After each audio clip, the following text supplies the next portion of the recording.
mootummaan naannoo Oromiyaa bara hojii 2014 filannoo barii haala adda ta'een karoora qopheessee ilaalama waggaa 5 dhufu akka waggaa 25tti fayyadamuu qabna jedhuun qabateet kan hojiitti galee hojii kana keessatti yeroo galus karoorota hiixataa ta'an keessattuu humna ummataa humna mootummaa fi humna dhaabbilee miti mootummaa karaa qindeessee fi iddoo tokkotti karaa utubeen akka hojiiwwan hundumtuu hojjetaman xiyyeeffateet kan hojiitti galee hojiitti erga galee asittis keessattuu bara 2014 bara hojii adoolessa tokkorraa kaasee haalli biyya keenya keessa ture hin beektu naannoon keenya qormaatilee gurguddoo 5 keessa darbee jira jechaadha. Hojiiwwan ittaanee isiniif dhiyeessu qormaatilee 5 gurguddoo keessa dabarree hojiiwwan hojjenne ta'uusaa akka hubatamuufi.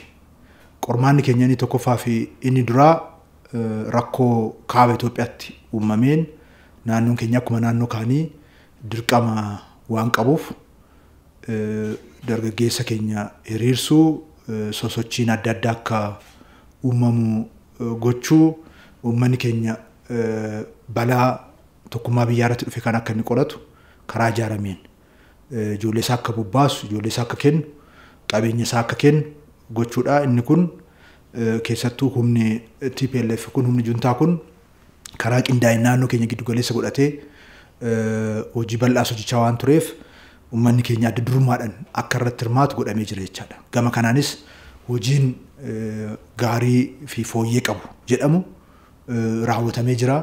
Uummanni keenyas adda durummaadhaan raayyaa ittisa biyyaa cinaa dhaabbachuudhaan birmadummaa biyyaa kabachiisuudhaaf tokkummaa Itoophiyaatti fufsiisuudhaaf hojii guddaa hojjetee jira. Hojii boonsaa seenaa keessatti hin dagatamne hojjetee jira. Akkuma abbootii isaa tokkummaa Itoophiyaatiif aarsaa boonsaa dargaggoon keenya bara kanaas kaffalanii jiru. Isaaf itti boonnaa hojii guddaanis hojjetamee jira jechaadha. Qormaanni tokkoffaan keessa dabarre kana. Qormaanni inni lammaffaan keessa dabarre qormaata hongeeti. Hongeen seenaa biyya kanaa keessatti karaa mul'ateen beenneen waggaa 40 oliif karaa argameen beenneen godinaalee keenya keessattuu godina 8 irratti miidhaa guddaa geessee beeladoota miiliyonotaan lakkaa'aman akka miidhaman taasisee jira. Beelanni miiliyoonaan lakkaa'amu miidhame kunis qofa osoo hin taane uummanni keenya jireenyi isaa qormaata guddaa keessatti akka kufu ta'eeti kan ture. Isa kana qolachuudhaaf biyyis rakkoorra waan turteef uummata keenya daangaa hanga daangaatti dammaqsuudhaan sirna buusaa gonnofaatiin uummanni akka waan barbaachisu akka kennu akka waliif qoodu akka wal gargaaru gochuudhaan balaa guddaan irratti dhufe kana qolachuudhaaf hojii bal'aan hojjetamee jira. Uummanni naannoo keenyas waan hiikoo guddaa qabuu fi bu'aa olaanaa keessaa arganne galmeessee jira. Aadaa isaatiinis balaa guddaatti dhufe kana ofirraa qolatee jira. Beeladoota keenya haga danda'ame marga dhiyeessuudhaan bishaan dhiyeessuudhaan kaan immoo iddoo gogiinsi hin jirretti jalaa baasuudhaan miidhaa isaa hanga tokko xiqqeessuudhaaf sochii bal'aan godhamee jira. Gama kanaanis caasaan keenya uummanni naannoo keenya wal deeggaruudhaan wal cinaa dhaabbachuudhaan hojii seenaa keessatti yoomiyyuu hin dagatamne akka sirna goonis itti fayyadamnu kan nu gargaare uummanni keenya hojjetee jira. Isa kanaafis uummata keenyaaf galata guddaan galchuu barbaada. Qormaanni inni sadaffaan hojiiwwan keenya bara 2014 keessatti hojjenne koovidii fi haala waliigalaa addunyaa irratti jirudha. Koovidiin ammas deddeebi'ee rilaapsi kan itti godhe kana qofa osoo hin taane immoo haalli addunyaa irra jiru waraanni jiru qaala'insi jireenyaa uumame kallattii adda addaatiin miidhaan dhaqqabaa dhufe sadarkaa olaanaatti kan ilaalamu sosochii dinagdee gaggeessinu hojii bulchiinsaa keenya gaggeessinu keessatti qormaata guddaa kan ta'e uummata birattis muufii olaanaa kan uume rakkoo akkasii keessa kan darbame inni kunis haga danda'ametti uummata keenya hirmaachisuudhaan hojii bal'aan akka hojjetamu taasifamee jira. Qormaatni inni arfaffaan ammas tajaajilli manneen hojii mootummaa kennan fi caasaan mootummaa akka barbaadamutti ergama barbaadamu bahuu dhabuudha. Hojii misoomaa, hojii bulchiinsa gaarii, hojii nageenyaa, hojii hunda keessatti caasaan mootummaa ergama isaa adda durummaa bahuu dadhabuudha. Qormaanni inni guddaan tokko.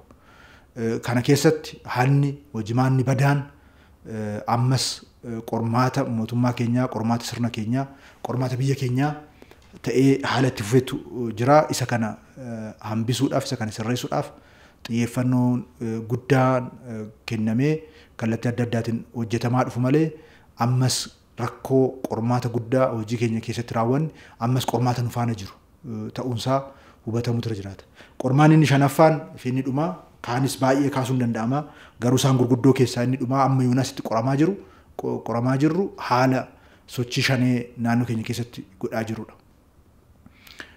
Humni badii kun ijaaramee sochii adda addaa keessa erga galee oolee bubbulee jira. Humni kun biyya keessaas biyya alaattis qaamoleen isa ergatan jiru, deeggarsa godhaniif jiru. Deeggarsa argate kana giddugaleessa godhatee naannoo keenya giddugala jeequmsaa, giddugala badii gochuudhaaf xiyyeeffannoo addaa kennee humni kun gochaa badiisaa raawwachaati kan ture. Keessattuu waggoottan darban caasaan nageenyaa keenya, caasaan mootummaa aarsaa bakka hin bu'amne kaffalee jira. Uummanni naannoo keenyaa humnaa ol dararamee jira. Jaarsoleen ajjeefamaniiru, daa'imman ajjeefamaniiru, haawwan ajjeefamanii jiru. Humni badii kun kallattii maraan naannoo keenya diiguudhaaf, uummata naannoo keenyaa diiguudhaaf ergama Itoophiyaa bittinneessuu fudhate milkeessuudhaaf ergama qaamoleen adda addaa isaaf kennan keessaa isa alaayis juntaa dabalatee ergama isaaf kennan milkeessuudhaaf humni kun gara jabinaan hojii bal'aa uummata keenya irratti hojjetaa dhufee jira, hojjechaa jira ammas. Naannoo keenya godinaalee adda addaa keessatti keessattuu yeroo waraanni kaabaa gaggeeffamu qaamni nageenyaa federaalaa naannoo keenya keessa hin turre humni naannoo qabu humna muraasa jiru kana karaa miidhuun fi naannoo diigee oo danda'e magaalaa Finfinnee to'achuudhaaf diinni sochii bal'aa gochaa tureera. Caasaan keenya, uummanni naannoo keenya qindoominaan dhaabbatee humna kana fuuldura dhaabbatee balaawwan inni karoorsee itti deemaa ture sana ofirraa qolachuu danda'ee jira. Kana qofa oduu hin taane ji'oottan darban karaa qindaa'een karoorri qophaa'ee opereeshinii bal'aan humna kanarratti gaggeeffamaa dhufeera. Opereeshinii bal'aa humna kanarratti gaggeeffamaa dhufeen humni kun sadarkaa guddaatti miidhamee jira. Akka bittinnaa'u, akka humna hin qabaanne, ijaarama isaa sadarkaa olaanaatti akka dhabu gochuudhaaf hojii bal'aan hojjetamee jira. Qaamni nageenyaas gama kanaan kan qaama nageenya federaalaa dabalatee aarsaa guddaa, aarsaa olaanaa kaffalanii jiru. Humni kun shaneen bu'uuruma isaarraa kaasee ilaalcha finxaaleeyyiidhaan kan utubame waan ta'eef kallattiin inni hordofu kallattii keessattuu yaada isaa humnaan uummata irratti fe'uu, yaada isaa humnaan uummata naannoo keenya irratti, uummata Itoophiyaa irratti fe'uu xiyyeeffateet kan inni hojjechaa dhufe. Ilaalchi finxaaleeyyii bu'uuruma isaarraa kana karaa dimokiraatawaa ta'een filannootti dhiyaatee yaada isaa uummatatti dhiyeessee kan dorgomee filatamu oduu hin taane karuma kanaan humnaan sodaa uummata keessa kaa'uudhaan fedhii barbaadu milkeessuudhaaf humna hojjechaa turedha humni kun hundaa ol biyya kana keessatti uummata Oromootiif diina, uummata Oromoo miidhe. Humni kun dubartii qofa miti, humna dhiira gudeedu. Humni kun daa'imman ajjeesuudhaan, saamuudhaan, hawwan ajjeesuudhaan gara jabinaan uummata naannoo keenyaa sodaachisee of jalatti jilbeeffachiisuudhaaf samiidhaa gadi humni kun wanti inni hin goone hin jiru. Ilaalchi finxaaleeyyii yeroo guddatu shororkeessummaatti ol guddata. Ilaalcha isaa uummata irratti fe'uu dadhabee gaafa uummanni ejjennoo qabatee itti qabsaa'uu jalqabu garagaree uummata rukutuu qaama nageenyaa dhiisee qaama nageenyaa dhiyeeffee uummata hin hidhanne nagaadhaan jiraatu jaarsolee hawwan qeeyolan irratti kan inni tarkaanfii fudhachaa dhufe. Kana lixa Oromiyaa irratti, kibba Oromiyaa irratti, godinaalee Oromiyaa iddoo adda addaa irratti kana karaa gara jabeenya qabuu fi namummaarraa karaa baheen taasisee jira. Kana immoo kan godheef ajjecha kana raawwachuudhaan naannoo keenyaa fi naannoo Amaaraa uummata Oromoo fi uummata Amaaraa walitti buusu isa gochuudhaan Itoophiyaa diiguu karoorfateet kan inni hojjechaa ture. Uummanni Amaaraa fi uummanni Itoophiyaa, uummanni Oromoo uummata tokko, uummata waliin jiraate, aarsaa hedduu keessa waliin darbe, injifannoo hedduus waliin qabu, seenaa baay'ee waliin qabudha. Humni kun garuu uummata kana lamaan walitti buusee diiguudhaan fedhiiwwan isaa milkeessuudhaaf kan inni xiyyeeffatee hojjechaa dhufe jechaadha. Fedhiiwwan isaa milkeessuudhaaf kana irratti xiyyeeffatee hojjetaa dhufu malee uummanni naannoo keenya, uummanni naannoo Amaaraas walitti dhufeenya isaa, duudhaa isaa, seenaa isaa qixaan uummata hubatu waan ta'eef humna kana fuuldura dhaabbatee karoorota inni waggoottan arfan darbe baasee hojjechaa ture hunda fashaleessee jira. Ammas dhiyeenya kana godina Wallagga Lixaatti humni badii kun hojiin inni raawwate baay'ee suukaneessa, kan nama qaanessu, seenaa keessatti yoomiyyuu kan hin dagatamne, humni kun faallaa uummataa ta'uusaa, faallaa biyyaa ta'uusaa, faallaa dhala namaa ta'uusaa kan ifatti itti mirkaneessedha jechaadha. Isa kanarratti uummanni naannoo keenyaa tokkummaadhaan dhaabbatee waliin ta'ee dhimma kana bu'uura irraa jijjiiruudhaaf xiyyeeffannoodhaan hojjetaa dhufee jira. Qaamni nageenyaas dhimma shaneen badii uumu kana hambisuudhaaf sadarkaa adda addaatti hojjetaa dhufee jira. Ammas hojjechaa jira. Yeroo amma kanas erga badiin kun uumame asittis opereeshiniin qindaa'aan itti fufee humna kanarratti tarkaaffiin olaanaa fudhatamaa jira jechaadha. Humna kanarrattis kisaaraa guddaan dhaqqabaa jira. Yeroo taanan keessattis uummata keenya caasaa nageenyaa keenya qindeessinee humna kana qulqulleessuudhaaf kallattii maraan mootummaan naannoo keenyaa mootummaa federaalaa faana ta'ee hojii bal'aa hojjechaa jira. Kun cimeetti fufa jechaadha. Shororkeessaan yeroo hundayyuu humna dadhabaadha, humna injifatamaadha. Kanaaf kan inni haawwan irratti xiyyeeffatu, daa'imman irratti xiyyeeffatu, jaarsolee irratti xiyyeeffatu, nama hin hidhanne irratti kan inni xiyyeeffatuuf. Isa hidhate fuuldura dhaabbachuu hin danda'u. Shaneen humna hidhate fuuldura dhaabbachuu hin dandeessu. Humnoonni shororkeessoon addunyaa kanarratti addunyaan keessatti waan adda addaa raawwatan Alqaayidaa yoo fudhanne biyya Ameerikaa sadarkaa sanitti cimina qabdu keessa galee miidhaan inni geessise waan seenaa keessatti yaadannu. Boko Haram Naayijeeriyaa keessatti miidhaan inni amma har'aatti geessaa jiru waan hundi keenya iyyuu beeknu. Al-Shabaab Somaalee keessatti badii inni raawwataa jiru waan hundi keenya iyyuu beeknu.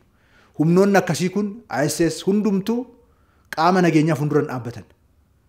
Qaama nageenyaa bakka hin jirre barbaadaniit xiyyeeffatanii uummata miidhu. Qaamni nageenya mootummaa immoo iddoo hunda jiraachuu hin danda'u. Biyyi keenya bal'aadha, uummanni keenya bal'aadha, wal keessa jiraata. Iddoo hunda qaamni nageenyaa jiraachuu hin danda'u. Isa kana fayyadamaniiti diinni kan uummata irratti sadarkaa adda addaatti miidhaa geessaa jiru jechaadha. Diinni kun qaama nageenyaa miidhuun, qaama nageenyaatiin falmuun rakkoon qabu. Isa irratti qabsoofnee sirreessuun, qaama mootummaa irratti falmuun, qaama mootummaa miidhuun rakkoon qabu. Fuuldura dhaabbannee falminee akkuma amma yoona aarsaa kaffalaa dhufne jijjiirama fiduu barbaannu sana milkeessuudhaaf aarsaa barbaachisu kaffalaatti deemne. Humni kun isa mitan inni gochaa jiru. Humni kun xiyyeeffatee kallattii diina ittiin fedhiisaa milkeessu giddugaleessa kan godhate uummata irratti, uummata giddugaleessa godhateeti. Isa gochuudhaan sodaa uummata keessatti uumuu, sodaan akka biyya kanarratti dagaagu gochuu, nama inni hidhanne irratti tarkaanfii fudhachuudhaan biyya keenya keessatti tasgabbiin akka hin jiraanne gochuu, tarkaanfii gara jabinaa akkanaa fudhachuudhaan tokkummaa biyya keenyaa diigee sirni akka diigamu gochuudhaaf kan qaamni kun hojjechaa jiru. Inni kun tokkummaa uummata keenyaatiin tokkummaa mootummaa naannoo keenyaaf mootummaa naannoo Amaaraa gidduu jiruun waliin ta'uudhaan hojii bal'aa hojjechaa waan dhufneef kun ammas cimeetti fufa. Humni kun injifatamaa dhufeera. Amma dhumaatti balleessuudhaaf cimnee sadarkaa hundatti otuu abdii kutannaa tokko keessa hin galin waan inni raawwatu kanaan rifaatuu fi kufaatii keessa otuu hin galin tokkummaa ummatoota keenyaa eegnee fedhii barbaannu milkeessuudhaaf itti deemuu danda'utu nurra jiraata. Uummanni naannoo keenyaa humna kanaan sadarkaa olaanaatti miidhamee jira. Qindaa'ee tokko ta'ee humna kana balleessuudhaaf hojjechaati kan jiru. Isa kana sirriitti ariifachiisuudhaan fedhiiwwan keenya milkeessuudhaaf jabinaan kan itti deemnu ta'a. Kanaaf hojiin bara 2014 hojjechaa dhufne qormaatilee sila kaase shanan kana keessatti hojjetamaa dhufe jechaadha. Waraana kaabaa humna juntaatiin irratti raawwatame, rakkoo gogiinsa nu qunname, rakkoo koovidii fi haala jijjiiramaa addunyaa irratti nu mudate, rakkoo tajaajila kennuu fi hanna caasaa keenya keessa jiru fi shaneen haga guyyaa har'aatti miidhaa adda addaa geessaa jiru naannoo keenya gooluudhaaf hojii hojjechaa jiru keessa dhaabbannee hojii misoomaa, hojii bulchiinsa gaarii, hojii biyya keenyaa fi tokkummaa biyya keenyaatti fufsiisuu mootummaan naannoo keenyaa, caasaan naannoo keenyaa sadarkaa sadarkaadhaan jiru uummanni naannoo keenyaa hojjetaa kan dhufe jechaadha. Qormaanni borus hin oolu. Qormaatilee kanaaf jennee jireenya hin dhaabnu, hojii hin dhaabnu. Qormaatilee sana fuuldura dhaabbachaa karoorota qabanne, galmoota qabanne milkeessuudhaaf akka mootummaatti xiyyeeffannoo olaanaadhaan aarsaa barbaachisu hunda kaffalaa hojjechuu danda'utu nurra jiraata jechaadha. Mootummaan naannoo Oromiyaa jijjiiramaa asitti keessattuu pirojektoota xumuruu kan waggoota baay'eedhaaf lafarraa harkifachaa dhufan xumuruu, pirojektoota haaraa jalqabu immoo ariitiidhaan xumuraa deemuu kallattii jedhu qabatee hojjechaati kan dhufe. Bu'uuruma kanaan jijjiiramoonni hedduun kan galmaan yommuu ta'u, ammas garuu hojii bal'aa kan nu gaafatu, jijjiirama olaanaa kan nu gaafatu ta'uusaan hubatamuu danda'utu irra jiraata jechaadha. Haaluma kanaan pirojektoota naannoo keenya keessatti waggoottan darban hojii gurguddaan hojjetameeti kan jiru. Hojii gurguddaa hojjetameen akka mootummaa naannoo Oromiyaatti bara 2011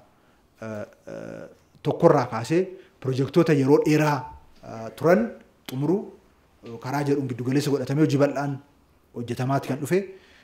Bara 2012 karaa pirojektoota 6,400 ol kan itti xumurre. Bara 2013 pirojektoota 11,000 ol kan itti xumurre. Bara kana immoo bara hojii 2014 pirojektoota 20,070 mootummaan naannoo Oromiyaa qaamolee adda addaa hirmaachisuudhaan raawwatee jira jechaadha. Pirojektoonni 20,070 kun bajata qarshii biiliyoona 42.65 kan hojjetamanidha. Hojii kana yeroo hojjennu humni misoomaa keenya itti gargaaramne humna sadii. Tokkoffaa fi inni guddaan humna uummataa keenyatti. Tajaajila lammummaatiin misooma waloo uummanni keenya akka hojjetu gochuudha. Isa kanaan pirojektoota 14,104 birrii biiliyoona 14.5 hojjetamee jira jechaadha. Inni kun kanaan dura aadaan turre, kanaan dura hojii mootummaa naannoo Oromiyaa keessatti kan hojjetamaan turredha. Labsii tajaajila lammummaa caffee mootummaa naannoo Oromiyaa bara 2011 erga baasee asitti tajaajila lammummaadhaan misooma walootiif uummanni naannoo keenyaa mallaqa qabu, humna qabu, beekumsa qabu akka misooma walootiif oolchu gochuudhaaf mootummaa naannoo Oromiyaa xiyyeeffatee hojjetaa jira. Waggaa waggaadhaan guddachaa dhufee jira jechaadha. Bu'uuruma kanaan bara kana birriin biiliyoona 14 ol hojiin tajaajila lammummaatiin pirojektoota xumursiisuudhaaf kan ooledha jechaadha. Hirmaannaa uummata keenyatiin. Inni lammaffaan dhaabbilee miti mootummaadha. Isa kanaan pirojektoota 981 qarshii biiliyoona 3.63 hojjetameeti kan jiru. Inni kunis dhaabbilee miti mootummaa caalmatti hojii misoomaa irratti akka hojjetan gochuudhaaf xiyyeeffatamee hojjetamaa jira. Inni sadaffaan bajeta mootummaa naannoo Oromiyaatiin isa kanaanis pirojektoota 2,985 birrii biiliyoona 24.96 akka hojjetamu taasifamee jira jechaadha. Kanaaf akka waliigalaatti bajeta biiliyoona 42 tuqaa 65 pirojektoonni 2020 fi 70 mootummaa naannoo Oromiyaatiin akka xumuraman taasifamee jira jechaadha. Kana yeroo goonu irra caalatti kallattii mootummaa naannoo keenyaa hordofaa jiru kallattii 4. Tokkoffaan galii dabaluudha. Mootummaa naannoo Oromiyaa galii dabaluudhaaf hojii guddaa hojjetaa dhufee jira. Waggoottan 3 darbe galii mootummaa naannoo Oromiyaa dachaa 3 akka guddatu goonee jira. Lammataan bajeta qabnu immoo qusannaa fi pirojektoota fayyadamuudha. Bajeta marmaartuu hir'isuu, bajeta kaapitaalaa guddisuu karaa giddu galeessa godhateen kan hojjechaa jiru jechaadha. Kanaaf pirojektootatti mallaqni akka deemu taasisuudhaaf mootummaa naannoo Oromiyaa xiyyeeffannoo addaa kennee hojjetaa kan jiru. Kallattiin keenya sadaffaan hirmaannaa uummataati. Uummanni naannoo keenya tajaajila lammummaadhaan qixaan akka hirmaatu fi misooma isaa akka hojjetu gochuudha kallattiin nu hordofaa jiru. Kallattiin arfaffaan keenya sirna bulchiinsa pirojektiiti. Sirni bulchiinsa pirojektii keenya kanaan dura pirojektiin akka hin xumuramne godhamee jalqabamaa ture. Isa kana kallattiin muummichi ministeeraa keenya kennaniin aadaa pirojektii xumuruu haaraa isaan biyya keenya keessatti jalqabsiisan fayyadamuudhaan hojii bal'aan hojjetamee jira. Sirna bulchiinsa pirojektii keenya guutumaan guutuutti karaa jedhamuu danda'uun jijjiiraa dhufnee jirra jechaadha. Hojiiwwan kana hojjetameen pirojektoonni 2070 bara kana xumuramanii jiru. Pirojektoonni xumuraman kun tokko tokko isaanii waggaa 18, 19 dura kan jalqabaman. Pirezidaantoonni hedduun kan keessa itti darban jiru. Pirojektoonni immoo baruma kana jalqabnee baruma kana immoo xumurre hedduutu keessa jira jechaadha. Kanaafuu kan bara amma jalqabnu dafnee xumuru kan immoo kanaan dura turan qindeessuudhaan humna qabnu hunda fayyadamuudhaan jala jalaa xumuraa deemuu akka hojiitti qabatamee mootummaa naannoo keenyaa xiyyeeffannoodhaan hojjechaati kan jiru jechaadha. Isa kana gochuudhaan uummanni keenya akka fayyadamu taasifamee jira jechaadha. Uummanni sadarkaa adda addaatti jiru uummanni miiliyoona 28 ol ta'u pirojektoota xumuraman kanaan akka fayyadamaa ta'u mootummaa naannoo keenyaa taasisee jira jechaadha. Hojii gama kanaan hojjetameen mootummaan naannoo keenyaa jijjiirama barbaadamu federaa jechuun hin danda'ama jechaadha. Kana yeroo jennu keessattuu pirojektoonni bara kana xumuraman bal'inaan pirojektoota manneen barnootaa keessattuu manneen barnoota bu'uura boruu 3,000 ol bishaan daandii asfaaltii daandii cirrachaa waajjiraalee tajaajila adda addaatiif oolan karaa giddugaleessa godhateen keessattuu immoo jallisii bishaan karaa cimmisuu dandeenyuun hidha xixiqqaa fi hidha giddugaleessaa adda addaa jallisiiwwan adda addaa ibsaa galchuu fi kan kana fakkaatan kan bal'inaan riqicha bal'inaan akka xumuraman kan taasifame jechaadha. Inni kun keessattuu waadaa uummata keenyaatiif waggaa 5 akka waggaa 25tti fayyadamuun nurra jiraata kallattii jedhu sana mootummaa naannoo keenyaa qabatee hojii bal'aa hojjechaa dhufeen bu'aa gaariin kan irraa argame ta'uu isaati jechaadha. Kana qofa osoo hin taane mootummaa naannoo keenyaa inisheetivoota adda addaa bocee akka pirojektiitti qabatee hojjechaa dhufee jira. Qamadii karaa giddugaleessa godhateen afukaadoo, muuzii, buna bal'inaan dhaabuu karaa giddugaleessa godhateen shaayii fi kan kana fakkaatan inisheetivoota haaraa qabatee inisheetivoota karaa 17 mootummaa naannoo keenyaatiin hojiitti hiikamaa jira jechaadha. Inisheetivoonni 17 kun akka pirojektiitti qabatamanii mootummaan naannoo Oromiyaa faayinaansi gochuudhaan jijjiirama olaanaa akka dhufuu danda'u, jiruuf jireenya uummanni keenyaa akka jijjiiramuu danda'u taasisaa jira jechuun hin danda'ama jechaadha. Hojii gama kanaan hojjetameen bu'aan jajjabeessaan gama kanaanis argameera jechuun nama dandeessisaa. Keessattuu qamadii bonaan misoomsuu irratti kanaan dura aadaan turre jijjiirree uummanni naannoo keenyaa qonnaan bulaan ogeessonni qonnaa hoggansi qonnaa sadarkaa sadarkaadhaan jiru hojii fakkeenyummaa qabu hojjetaniiti kan jiranii.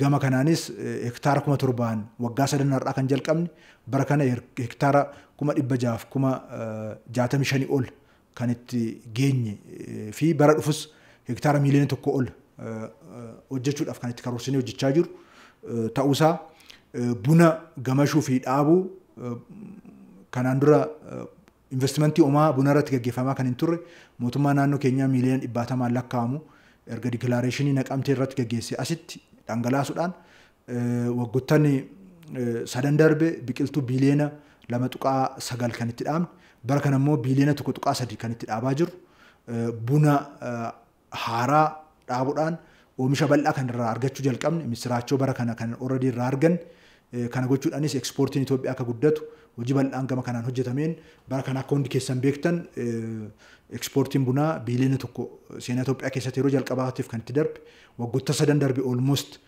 bunni keenya sadarkaa olaanaatti sharafa biyya alaa fiduun kan itti guddate misoomoonni biroos jechaadha kan itti guddataa dhufan avokaadoo irratti muuzii irratti akkan sila kaase hojii bal'aan kilaasteraan kan hojjetamaa jiru ekspoortii avokaadoo seenaa keessatti yeroo jalqabaatiif kan bara kanatti jalqabne seenaa naannoo keenya keessatti yeroo jalqabaatiif avokaadoo Awurooppaatti bara kana kan itti ekspoortii goon kan irratti milkeessinedha. Kanaaf projektoota ijaarsaa qofa duun ta'an projektoota qonna keenya jijjiiran projektoota jiruuf jireenya uummata keenya jijjiiran irratti xiyyeeffatamee hojjetamaa kan jiru carraa hojii uumuu irratti bal'inaan akka mootummaa naannoo keenyatti waggoottan darbe hojjetamaa dhufee jira. Hojii hunda keessatti hojiin carraa hojii uumuu xiyyeeffatamee mootummaa naannoo keenyatiin hojjetamaa dhufeera. Potenshaala qabnuun fi hanqina hojii naannoo keenya jiru faana wal bira qabne ilaalu ammas hanqina bal'aa kan qabu yoo ta'es xiyyeeffannoo olaanaadhaan gama kanaan hojiiwwan jiran milkeessuudhaaf hojjetamaa kan itti dhufedha jechaadha. Kanaaf akka waliigalaatti qormaatileen sila jedhee sana keessa dhaabbannee qormaatileen kun waan jiraniif misooma hojjennu hin jenne. Utuu waraanni kaabatti gaggeeffamu kilaastara qonnaa irratti xiyyeeffannee ganna guutuu hojjechaa ture jechaadha. Dargaggoo keenya birmadummaa biyya isaatiif akka hiriiru gochuu parallel immoo hojiin misoomaa akka itti fufu gochuu irratti kallattii maraan xiyyeeffannee hojjechaa dhufnee jira jechaadha. Hojiiwwan gama kanaan hojjetaman akka waliigalaatti bu'aan jajjabeessaan kan argame yoo ta'es ammas caasaan keenya uummanni naannoo keenya hundumtuu qindoofnee karoora bara 2015 akka mootummaa naannoo Oromiyaatti qabamee caffeen mirkaneessuudhaaf qophaa'aa jiru kana muuxannoo bara 2014 arganne ciminoota jiran itti fufsiisuudhaan hanqinaalee jiran immoo sirreessuudhaan ariitii jiru daballee badhaadhina biyya keenyaa milkeessuudhaaf ergamni naannoon keenya qabu ergama adda durummaa waan ta'eef akka isa ba'u gochuudhaaf xiyyeeffannee hojjechuun irra jiraata. Uummanni naannoo keenya sirna kana aarsaadhaan argate. Aarsaa kumaa kitiletti kaffaleet argate. Sirna argate kana immoo harkatti xobbeedhaan kutuudhaaf diinni gamaa gamanaa waan danda'u hunda gochaa jira. Ergamaa nu keessa jiru shanee fayyadamee waan danda'u hunda sirna kana diiguudhaaf gochaatti kan dhufe. Uummanni keenya sirni kun kiyya jedhee waan cinaa dhaabbateef sirni kun utuu qormaata hedduu ammana hin jedhamne keessa darbee kinoo sadarkaa kana gahee jira. Bu'aa qabatamaas uummata keenyaaf fidaati kan jiru. Sirni kun amma ture bu'aa uummata keenyaaf fiduusaa itti fufu. Uummanni keenya sirna kana eeggachuu danda'u tura jiraata jechaadha. Diina alaa diina keessarraa akkuma eeggatee gorsee cinaa dhaabbatee asiin ga'e ammaan boodas cinaa dhaabbatee iddoo gorsu gorsee iddoo qimmiidu qimmiidee sirreessaa sirna isaa kana itti fufsiifachuu danda'u tura jiraata jechaadha.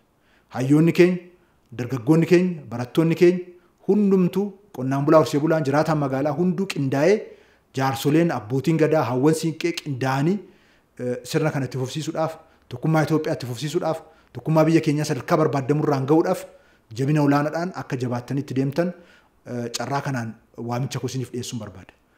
Guyyaa guyyaadhaan sabboonummaan keenya jiruuf jireenya uummata keenya jijjiiruu irratti karaa xiyyeeffateen ifuu danda'utu irra jiraata jedhee mootummaa naannoo Oromiyaa karaa karoorseen hojjechaa kan jiru. Sabboonummaan keenya dinagdee jijjiiruudhaan ifuutu irra jiraata. Sabboonummaan keenya barnootaaf teekinooloojiidhaan ifuutu irra jiraata. Sirna cimaa ijaarrachuudhaan ifuutu irra jiraata kan jedhe sana mootummaan naannoo Oromiyaa hojiitti kaa jira jechaadha. Guyyaa guyyaadhaan hojiitti kaati kan jiru.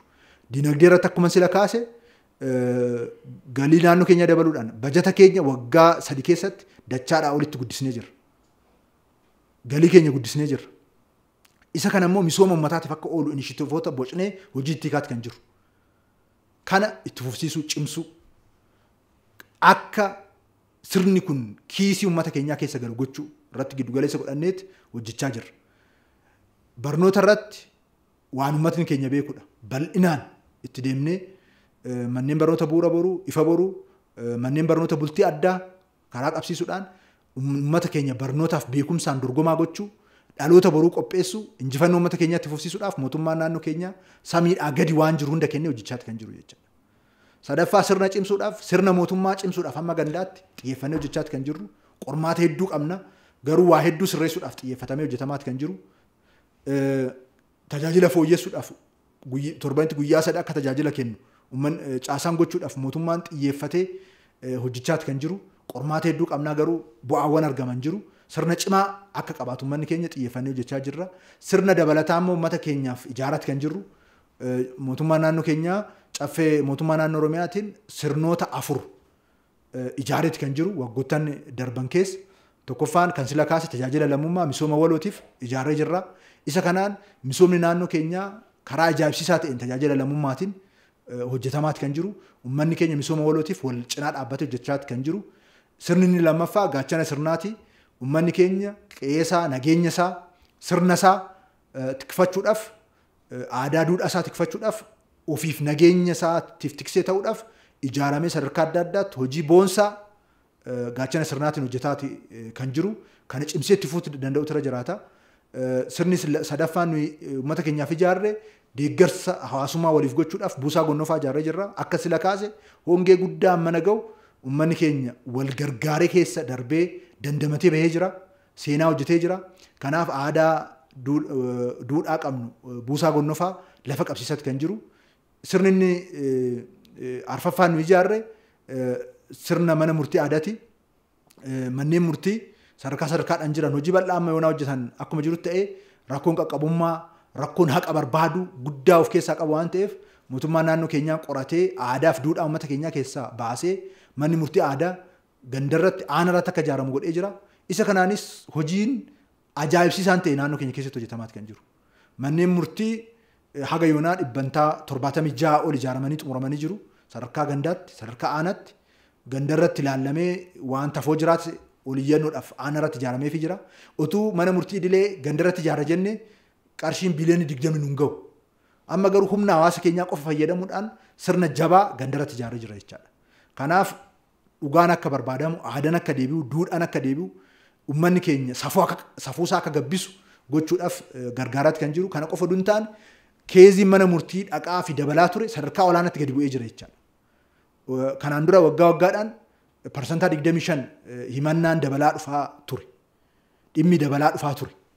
Amma garuu bara kana parsantii 25 dabaluu naafuu ta'u dhimmi mana murtiitti dhufe 10,000 oliin gadi bu'ee jira jechaadha. Kana qofa duun taane manneen murtiis iddoo tokko aanolee tokko keessatti guutumaan guutuutti mana murtii aadaa ijaaree xumurreetti kan bara kana dhimmi homtuu mana murtii aanaan dhaqni iddoon itti jiru jira jechaadha.